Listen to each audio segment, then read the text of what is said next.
اب یہ جو یعنی پیٹرول کی کل قیمت بڑھی ہے تقریباً 15 روپے کے قریب، یہ 14 روپے کچھ کر کے، یہ تو باٹا کی قیمت ہوتی ہے نا 7 روپے 99 پیسے یہ تو 8 روپے ہی ہوئے نا۔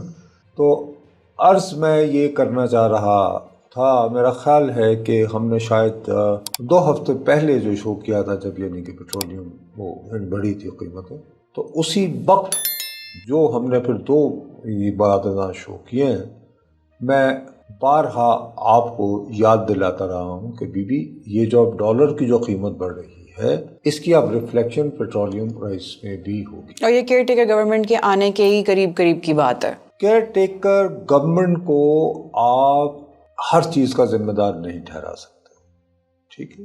مثال کے طور پر ٹو بی فیئر، یہ جو بجلی کے بل آئے ہیں جو بڑھتے ہی جا رہے ہیں وقت کے ساتھ ساتھ، لیکن اس کے لیے جو معاہدہ ہے وہ قوم و ملک کے ایک انتہائی ذہین وزیر اعظم جناب شہباز صاحب نے کیا۔ ذہین پہ ایمفیسس ہے ہمارا۔ میں ان کی ذہانت اور فطانت پہ بے تحاشا سلام کرتا ہوں، کیونکہ ان کی ذہانت نہ ہوتی تو شاید مسلم لیگ نون آئندہ 10 سال تک حکومت میں آتی، انتخابات ہوتے۔ اب انہوں نے کم از کم یہ کر دیا ہے کہ میری زندگی تو دور کی بات ہے، شاید آپ کی زندگی میں بھی مسلم لیگ نون کبھی زندہ نہ ہو۔ اور اتنی بری طرح چیزیں اب ان کے اتنا بیڈلی مینیج کیا ہے، اور یہ ثابت کیا ہے کہ یہ 2 نمبری تھی ان کا۔ ایکچولی وہ سارا جلوہ ان کے بڑے بھائی کا تھا کہ ان کی سپرویژن میں، ان کی نگہبانی میں یہ کوئی تھوڑی بہت چیزیں ڈیلیور کر پائے، اور ان کے پاس ایک اچھی بیوروکریٹک ٹیم تھی۔ باقی ان کا آئی ایم سوری ٹو سے، ان کے مخالف جو ان کو کہتے تھے نا شوباز شریف، تو وہ ثابت ہو گیا کہ وہ شوباز ہی ہیں۔ میں اب انہوں نے اتنی زیادتی کی ہے۔ دیکھو، میں آپ ہی کے ساتھ کتنی مرتبہ میں نے کہا ہے برادر یوسف وہ نہیں بنے، میں نے کہا میں ان پہ بہت کرٹیسزم کرتا ہوں، میں آج بھی کہتا ہوں کہ ان بیچاروں نے آؤٹ آف دا وے جا کے بڑے مشکل حالات میں اپنے بھائی کو، جنہیں سزا ہو چکی تھی، جیل سے نکلوایا، جیسے تیسے نیگوشیٹ کر کے، اور انہیں لندن بھجوا دیا۔ لیکن اس کے بعد ان کا رویہ یہ رہا، ہمارے وہ پنجابی میں ایک محاورہ ہے کہ جا پتر راوی، نہ کو آوی نہ کو جاوی۔ Basically he pushed his elder brother to retirement۔ ٹھیک، اب اس کے بعد ان کے جو بڑے بھائی تھے شاید اپنی ریٹائرمنٹ سے ریکنسائل کر لیتے، جیسے ایک مرتبہ شاید ہم نے پہلے بھی بات کی تھی کہ یار 3 مرتبہ اس ملک کا وزیر اعظم نہ ہو، کیا یار سوائے ذل و تخاری کے کیا ملتا، تو بہتر ہے میری وفا شعار ساتھی بیوی بیگم صاحب اب اس دنیا میں نہیں رہی، بچے اپنی اپنی جگہ سیٹ ہو گئے، تو ٹھیک ہے یار، رہو لندن میں، واک شاپ کرو، کھانا وانا کھاؤ، تب تک زندگی کا باقی دن میں آرام سے گزارے۔ لیکن ایک والد کے طور پر شاید ان کے دل میں کہیں بات ہوگی کہ یار میرے ساتھ مشکل کی گھڑی میں میری بیٹی نے میرا ساتھ دیا، مریم نواز۔ عام طور پر یہ جو کاروباری گھرانے کے، اور خاص طور پر ہماری جو پنجابی فیملیز ہوتی ہیں، ان میں یہ جو گھر کی بچیاں ہوتی ہیں، انہیں یہ نہیں پتہ ہوتا کہ جی ان کے والد نے یا بڑے بھائی نے کون سا نیا کاروبار شروع کر دیا ہے اور اس میں ان کو پارٹنر بنا دیا ہے وغیرہ وغیرہ۔ ان کو بس یہ کہ جی بیچتے ہیں کہ چل بھی آتے سائن کر دیں، وہ سائن کر دیتی ہیں۔ ہم فرض کر لیتے ہیں کہ شاید اسی طرح کا واقعہ مریم بی بی کے ساتھ بھی ہوا ہوگا، جس پہ انہوں نے سارا ان کے کاروبار پہ جب وہ یعنی پاناما پیپرز اور فلیٹس اور رسیداں کنٹرول وغیرہ وغیرہ۔ بہرحال ان کے جو بھائی تھے مریم بی بی کے، وہ دونوں تو لندن میں رہے نا۔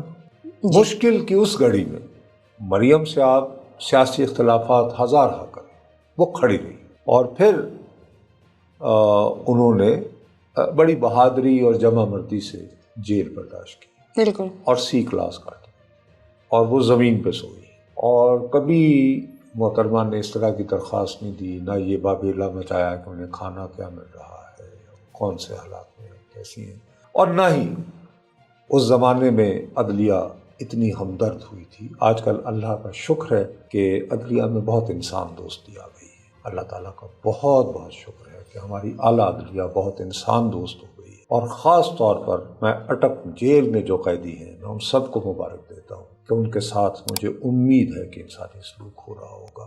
اب اس میں ایک تھوڑی سی ڈاؤن سائڈ ہے کہ لوگ یہ نہ کہیں دعا مانگے اٹک جیل کے قیدی کہ یار جس قیدی کی وجہ سے ہمارے حالات ذرا جیل کے بہتر ہیں وہ یہی رہے تو بہتر ہے. تو اللہ کرے کہ ایسا نہ ہو. تو پھر الٹا پڑ جائے گا. ایسا نہ ہونا کہ وہ جیسے کہتے ہیں جادو الٹا پڑ گیا تو ہماری دعا الٹی پڑ جائے. خیر anyway coming back to the original point, آپ اس خاتون کی سیاست سے ڈس ایگری کر سکتی ہیں, ان کے ایٹیچیوڈ, دا وے شی از ہینڈلنگ پالیٹکس, اس سے آپ ڈس ایگری کر سکتے ہیں, لیکن اس بات کو ڈینائی نہیں کر سکتے کہ وہ مشکل وقت پہ اپنے باپ کے ساتھ ڈٹ کے کھڑی رہی اور بڑی مصیبت. اس سے تو پھر ان کی اسٹرینتھ اور ان کا کیریکٹر نظر آتا ہے, لیکن پولیٹیکلی پھر وہ اس چیز کو کیوں نہیں اپلائی کر سکی؟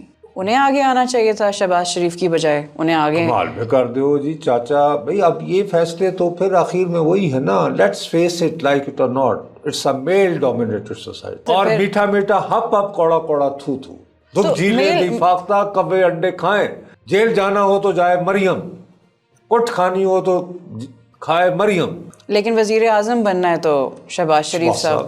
تو اگر مریم نے آپ نے جو سب کہا سے خوشحال جو رہے نا اس فیملی میں, ان کا نام ہے سلمان شہباز. میں ان کو سلام پیش کرتا ہوں. وہ ذہین دیکھو جب بھی بورا, کیونکہ حمزہ پہ بھی بیچارے میں آیا وقت وہ لندن بیٹھے رہے. اچھا, اور وہ کہتے ہیں کہ ساری گفتگو وغیرہ وہی کرتے ہیں ہر طرح کی. چلے بہرحال کمنگ ٹو اوریجنل پوائنٹ, جو ہماری ویسے ہی خام خواہ کا ہم ڈبیٹ کر جائیں گے, تو میں یہ سوچ رہا تھا کہ شاید اگر کبھی میاں صاحب میں یہ ہوگا, بڑے میاں صاحب میں, کہ یار میں اگر پاکستان جاؤں اور ایک مرتبہ دوبارہ بے خطر آتش عشق میں آتش نمرود کی بجائے کود پڑوں, تو میں نہ صحیح بلا سے ہم نے نہ دیکھا تو یار شاید میری بیٹی کے لیے راستے. اب میں سمجھتا ہوں وہ اگر آ بھی جائیں تو وہ اپنی بیٹی کی کوئی, لیکن اس کے لیے تو میاں صاحب کو آنا پڑے گا نا. اور ہم کب سے سن رہے ہیں کہ وہ آ ہی نہیں رہے, وہ تو آ ہی نہیں رہے. آئیں گے بھی تو چلیں. کہہ رہا ہوں, میں تو الٹ بات کر رہا ہوں کہ آ بھی گئے تو فرق نہیں پڑے گا. بھائی کیا کہہ رہے ہیں, لوگوں کے اوپر جو عذاب نازل ہوا ہوا ہے خدا کے لیے, وہ کس کو اس کا ذمہ دار ٹھہرائیں؟ میاں صاحب کی کرنا ہے, وہ کہاں سے شروع کریں گے معاملے حل کرنا, کہاں تک جائیں گے؟ نہیں جی میاں صاحب آپ کیا, آپ کا بھائی بیٹھا تھا, یہ تو سب یہ وہ تحفے دے کے گیا ہے. عام آدمی یہ تھوڑی سوچے گا کہ بھئی وہ IMF کو انکار کر دیا تھا. عام آدمی یہ تھوڑی سوچے گا کہ قوم سے خطاب کرتے ہوئے سابق وزیر اعظم نے کہا تھا منجمد پیٹرول کی قیمت اور یہ اور وہ فلاں ڈھمام. عام آدمی یہ تھوڑی سوچے گا کہ وہ روس چلے گئے تھے. عام آدمی یہ تھوڑی سوچے گا کہ جی امریکہ کے وہ خلاف تھے. حالانکہ آج کل تو امریکہ سے تو بہت ماہی بے محبت سچیاں نے, سب سے زیادہ سپورٹ بھی وہیں سے آ رہی ہے, اور وہیں پہ جو ہمارے پاکستانی ہیں وہ ان کی مدد کر رہے ہیں, ہمارے خاص طور پر ڈاکٹر حضرات جو ان کے حامی ہیں. خیر وہ پھر وہی بات. سو اس وقت اتنی اس حد تک جو بجلی کے جو بل آئے ہیں اس پہ کیئر ٹیکر گورنمنٹ کو میں ذمہ دار نہیں سمجھتا. آپ کو لگتا ہے اس سے پہلے جو پی ایم صاحب تھے, ان کے ظلم کا آغاز اس دن ہوتا ہے کہ جب بجلی کے بل آتے ہیں, اس دن پرائم منسٹر انوار الحق کاکڑ صاحب قوم سے خطاب کہتے ہیں جی مجھے آپ کے دکھوں کا بالکل احساس ہے, لیکن صاحب اس کا میں ذمہ دار نہیں, میں نگران وزیر اعلیٰ ہوں. ہمارے ہاں ڈھول بجائے گئے کہ 48 گھنٹوں کے اندر کچھ نہ کچھ ریلیف نکل آئے, اور وہ بھی انہیں کہہ دیا کہ ہم ریلیف نہیں دے سکتے. نہیں, اب پھر جھانسا کل بھی دیا ہے پرسوں کہ ہو جائے گی. آپ کو یاد نہیں جمعرات کے دن, ابھی ہم ہفتے کو آن ایئر جا رہے ہیں, جمعرات کے دن تو انہوں نے صحافی بڑے انہوں نے بلائے ہوئے تھے, بڑے جو قدابر ہمارے ملک میں نام ہے صحافت کے, تو ان کو وہ بتا رہے تھے کہ آئندہ 48 گھنٹوں میں امید رکھیں. لیکن ساتھ ہی انہوں نے کہا کہ اتنا بھی قیامت نہیں آئی, کوئی لوگ نہیں, بس یہ پتہ نہیں کون سی دنیا میں رہے. اور اس میں سب سے زیادہ جو ظالمانہ رویہ ہے, آئی ایم سوری, میں خواتین کو اقتدار میں زیادہ سے زیادہ حصہ دینے کا قائل ہوں دیوانگی کی حد تک. یہ ڈاکٹر شمشاد اختر صاحبہ بی بی, ابھی ہم یہ ہمارا تو چھوٹا سا پلیٹ فارم ہے نا سوشل میڈیا کا, یہاں پر ذرا سی میں تھوڑی سی کو بات کروں جو سننے میں معقول لگے تو یقین مانو کچھ چیزوں کے اسٹاکس جو ہیں نا وہ یوں منڈے کو ہو جائیں گے. یعنی ہفتہ اتوار کو بات چلی نا اور سننے والے کو معقول لگی, کیونکہ بازار market is all about sentiment.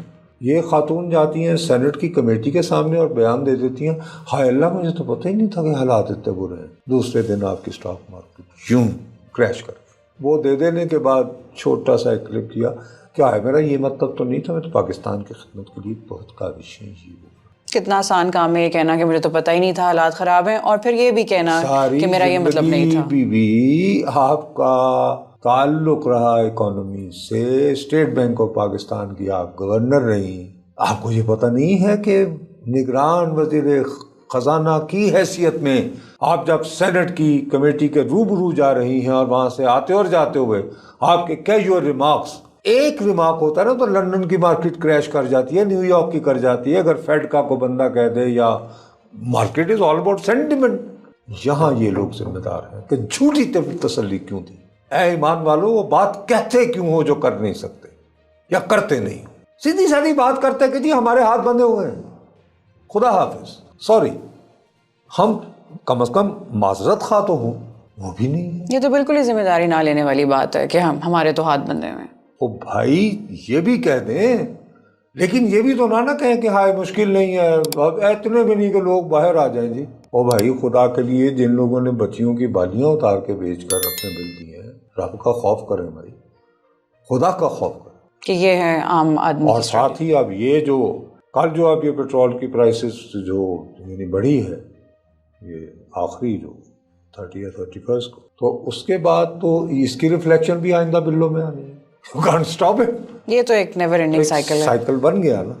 تو بس ٹھیک ہے، آپ مزے کریں. میرا اپنا خیال ہے کہ نگران حکومت اپنی ساکھ کھو بیٹھی ہے. اب اس کی کسی بات پر خلق خدا اعتبار نہیں کرے گی، اور یہ افسوس کی